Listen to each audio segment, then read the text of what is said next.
के लिए प्रकाश काबा, मानस जायसवाल, राजेश सातपुते, रचना वैद, कविता जैन और स्नेहा सेठ से होगी बातचीत। 2:15 बजे लक्ष्मण को जोड़ेंगे और भारत यात्रा पर इलॉन मस्क जो अब आने वाले हैं उनका मेगा प्लान क्या है, किन की चीजों की अनाउंसमेंट होती दिखाई दे सकती है, उस पर नजरें रहेंगी। 2:20 पर कॉर्पोरेट स्कैन में हमारा साथ देंगे आरके फोर्जिंग के एग्जीक्यूटिव होल टाइम डायरेक्टर और सीएफओ ललित खैतान। साथ ही 2:30 पर सुमित से जानेंगे एचडीएफसी बैंक के नतीजे क्या लेकर आएंगे निवेशकों के लिए। 2:45 पर मार्केट गुरु सीरीज में हम बात करेंगे मोतीलाल ओसवाल फाइनेंशियल सर्विसेज के गौतम दुग्गड़ से। खासतौर से चुनावों से पहले कहां दाव लगाएं, ये एक मुख्य चर्चा का विषय है। 3 बजे डीलिंग रूम का जायजा, of course BTST, STBT trades और फिर क्लोजिंग की तरफ बढ़ेंगे। ओके, चलिए फिर अब ट्रेड्स लेना शुरू करते हैं। हमारा पैनल तैयार है स्क्रीन पर। गुड आफ्टरनून गाबा सर, बताइए क्या ट्रेड लेंगे? Good afternoon to you. Stock जो पसंद है इस वक्त मुझे वो है जिंदल स्टील। ट्रेड करें 928 के आसपास, स्टॉप होगा 920, 8 रुपए का। टारगेट 950 का है। सेटअप सही है, कंसोलिडेशन हुआ, उसके बाद ब्रेकआउट मिला, reversal pattern. Jindal steel. Okay, JSPL में तेजी का ट्रेड। रचना जी गुड आफ्टरनून, आपका ट्रेड? आप म्यूट पर हैं। जी, मेरी तरफ से जो ट्रेड रहेगा वो रहेगा बजाज ऑटो के फ्यूचर्स में, और ये हमारे क्लाइंट्स को भी हमने सजेस्ट करा है। यहाँ पे नंबर्स अच्छे थे, काफी अच्छे थे, और स्टॉक की प्राइस काफी नीचे आई है और वहां से शार्प टर्न मारने की कोशिश में लगी है। तो 8800 पे है करीब करीब futures at this point in time. तो हम यहाँ पे अगर 8750 पे एसएल लगाएंगे तो ऊपर वाली साइड पे हमारा टारगेट हो सकता है 8880 and even 8900। Okay, Bajaj auto 8809 पे आपका फ्यूचर्स आपकी स्क्रीन पे करंट मंथ फ्यूचर्स बाय है। जेएसपीएल एक कॉल होगी मेटल्स पे। मानस गुड आफ्टरनून, आपका ट्रेड क्या रहेगा इस वक्त? मानस गुड आफ्टरनून वीरेंद्र जी। तो देखिए, भारतीय एयरटेल में खरीदारी करने की राय रहेगी। कल ही हमने एक ब्रेकआउट देखा था, उस ब्रेकआउट पे काफी बढ़िया वॉल्यूम देखने को मिले। आज लोअर लेवल्स पे फिर से बाइंग इंटरेस्ट देखने को मिला है। तो भारतीय एयरटेल में खरीदारी करने की राय रहेगी। 1274 के स्टॉप लॉस लगा के आप खरीदारी कर सकते हैं। 1320 तक के टारगेट्स पॉसिबल है भारतीय एयरटेल में। अगर ऑप्शन में ट्रेड लेना चाहें तो at the money call option 1290 वाला जो 14 रुपए के आसपास ट्रेड हो रहा है, वहां पर आप 8 रुपए की स्टॉप लॉस से खरीदारी कर सकते हैं और इस ऑप्शन में 30 रुपए के टारगेट सेट कर सकते हैं। ओके, अच्छा आज हमारा पैनल थोड़ा बैलेंस्ड है आज तक, मतलब वरना नॉर्मली पूरा मेल डोमिनेटेड होता है। आज थोड़ा सा डाइवर्सिटी है। आज स्क्रीन इक्वल है, इवन स्टीवन है। कविता जी गुड आफ्टरनून, आपकी ट्रेड? वेरी गुड आफ्टरनून अनुज, गुड आफ्टरनून एवरीवन। वेल, मुझे जो अभी ऐसा अपना स्टॉक अच्छा लग रहा है दैट इज बजाज फाइनेंस में नीचे के लेवल से बहुत अच्छी रिकवरी आते हुए दिखी है। एज ऑफ नाउ काउंटर 7050 के लेवल पर है। For the price target of 7150 7200 के प्राइस टारगेट के लिए बजाज फाइनेंस पर एक बाय ट्रेड इनिशिएट किया जा सकता है। स्टॉप लॉस मेंटेन करना चाहिए 6974 का। ओके, तो ये फिलहाल आपके लिए एक ट्रेड तेजी की तरफ बनता हुआ बजाज फाइनेंस। स्नेहा जी आफ्टरनून, बताइए आपका trade? Good afternoon.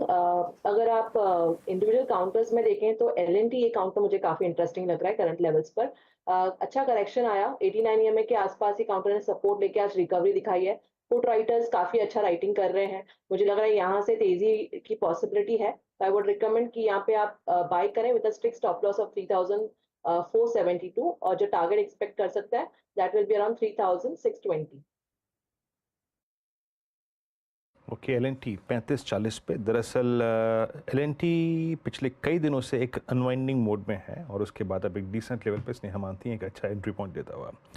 Rajesh ji good afternoon, आपका ट्रेड इस वक्त का? Good afternoon Virendra, good afternoon everyone. Virendra देखिए, मेरी नज़र वोल्टास पे है। मुझे लगता है वोल्टास में एक अच्छा मूव मिलना चाहिए। 1290 के ऊपर का बाय बनता है। 1298 पे ये फिलहाल ट्रेड हो रहा है, तो 1290 के नीचे हम स्टॉप लॉस रखेंगे तो हमारा स्टॉप लॉस होगा 1278 का, और जो टारगेट हो रहा है अकॉर्डिंग टू स्विंग ट्रेड वो है 1340 से लेके 1360। तो it's a buy in Voltas. Buy in Voltas, तो ये इस समय की ट्रेड हो गई। Panel I think technical calls पूरी हुई। अब शर्मिला जी के पास चलते हैं एक फंडामेंटल पिक के लिए। शर्मिला जी गुड आफ्टरनून, बताइए आपकी पिक इस समय की। Good afternoon. मुझे लगता है कि महिंद्रा एंड महिंद्रा को देखा जा सकता है from a long term perspective. मुझे लगता है कि ये क्वार्टर के नंबर्स काफी अच्छे आएंगे और मार्च में एक हमें ऑलरेडी इंडिकेशन मिल गया था नंबर से कि सीवी और ट्रैक्टर सेल्स काफी अच्छे रहेंगे और आईएमडी से भी जिस तरह से इंडिकेशंस आ रहे हैं कि मॉनसून अच्छा रहेगा, मुझे लगता है इलेक्शन जैसा समय भी इस तरह के स्टॉक्स के लिए अच्छा रहता है, which are in SUV sort of play. और उनकी एक ईवी भी इस साल लॉन्च होगी, तो quite a lot of interesting things to look forward to in Mahindra and Mahindra. तो लॉन्ग टर्म इन्वेस्टर्स इसको ले सकते हैं। My target would be 2300। Okay चलिए, तो 2300 के टारगेट के साथ महिंद्रा एंड महिंद्रा यहाँ पर आपको लगाना है दाव। ये पिक 170 पॉइंट ऊपर अब निफ्टी और शानदार तेजी से हिंदुस्तान जिंक के नंबर्स आए हैं यहाँ पर। नंबर्स इनलाइन है, जो एक्सपेक्टेशन था उसके हिसाब से ही है। एटलीस्ट एबिटा नंबर इनलाइन है, 3649 करोड़ 3601 करोड़ का यहाँ पर एस्टिमेट था। मार्जिन ठीक ठाक है 48.3% वर्सेस 46.6% का एक्सपेक्टेशन। और एक बार जरा बॉटम लाइन देख रहे थे 2583 करोड़ का है, यहाँ पर 2038 करोड़ है। वही एक जो एक्सपेक्टेशन था 2040 करोड़ का एक्सपेक्टेशन था, तो एग्जैक्टली इनलाइन है नंबर्स यहाँ पर। तो ठीक है, लेकिन अब थोड़ा आगे बढ़ते हैं, कुछ और स्टॉक्स की बात करते हैं। एक बार वापस HDFC बैंक लेकर आइए स्क्रीन पर, क्योंकि ये स्टॉक अब क्लियरली अपने एक अलग मोमेंटम में है। शर्मिला जी, HDFC बैंक क्या ये नेक्स्ट रैली को लीड कर सकता है मार्केट के लिए? I think a lot will depend कि किस तरह के आंकड़े आते हैं, क्योंकि सबको याद होगा कि पिछले क्वार्टर के नतीजे किस तरह से आए और उसके बाद क्या the way stock corrected etcetera. लेकिन आई थिंक ऑफ कोर्स जिस तरह से जो खबरें आ रही है कि जो पिछले क्वार्टर में उनके जो जो मेन चीजें जो मार्केट को अच्छी नहीं लगी थी, वो इस तरह की बात नहीं हो। और I think the management also address some issues which investors had, तो वो भी एक अच्छी चीज हुई।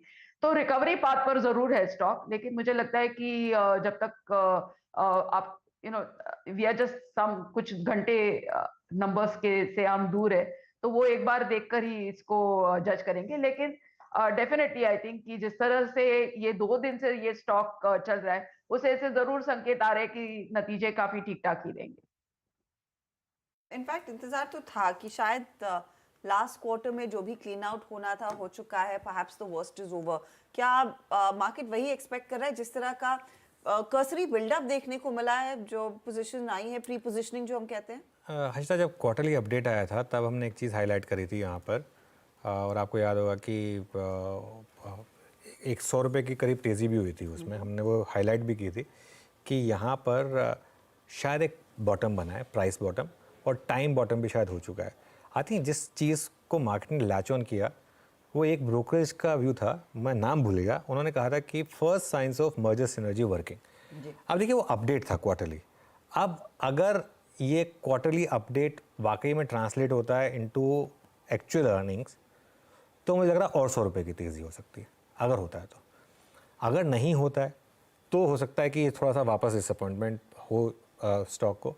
लेकिन वापस प्रीवियस लो पे जाने के लिए बैंक के नंबर्स बहुत ख़राब होंगे तभी जाएगा, वरना बॉटम तो बना चुका है ये स्टॉक। अब यहाँ से तेज़ी कितनी होगी ये देखना है। मेरे ख्याल से ये जो अपडेट थी, अगर वैसे नंबर आ जाए तो एक इंपॉर्टेंट चीज़ होगी। प्लस एक और चीज़, MSCI वाला फैक्टर, क्योंकि वो अभी MSCI को डिसीजन लेना है। वो टच एंड गो वाला मामला है, वो टच एंड गो वाला मामला है, क्योंकि उसमें $2 बिलियन के इनफ्लो की बात हो रही है। तो $2 बिलियन की अगर बाइंग होनी है या नहीं होनी है, उसके ऊपर बहुत कुछ डिपेंड करेगा। $2 बिलियन की बाइंग मतलब करीब करीब 4-5 दिन की डिलीवरी बाइंग के बराबर हो जाती है। तो वो मूविंग पीस है, लेकिन बहुत कुछ डिपेंड करेगा नंबर्स के ऊपर। क्वार्टरली अपडेट बहुत शानदार था, वैसे ही नंबर्स आ गए तो और मेरे ख्याल से 50-100 रुपये की तेजी। तो ये इनफैक्ट एक अच्छा खासा मोमेंटम ट्रेड साबित हुआ है। मानस, 1526 पर क्या आप एक लॉन्ग लेकर जाएंगे? कंसिडरिंग ये नंबर्स कल ही आने वाले हैं, तो ये आपको पोजीशन अगर लेनी है तो सोमवार के लिए कैरी करनी है। तो देखिए बिल्कुल लॉन्ग लेके जाएंगे, क्योंकि जिस जगह पर सपोर्ट लिया स्टॉक ने, HDFC बैंक ने, वो काफी बढ़िया जगह है। और ये सपोर्ट 50 डे मूविंग एवरेज में पिछले 3 दिनों में अगर आप देखिए तो 2 बार ऐसा हुआ कि 50 डे मूविंग एवरेज पे सपोर्ट लेके रिकवरी देखने को मिली है। मेरा समझना है कि पैटर्न और वॉल्यूम को देख के शायद यहाँ पर आप उम्मीद कर सकते हैं कि स्टॉक अपने 200 मूविंग एवरेज को ब्रीच करके 1565 की तरफ जाने की कोशिश करेगा। तो अगर लॉन्ग पोजीशन बनी हुई है तो आप अपनी पोजीशन को होल्ड करिए, लेकिन स्टॉप लॉस को रिवाइज करके 1509 1509 कर ले।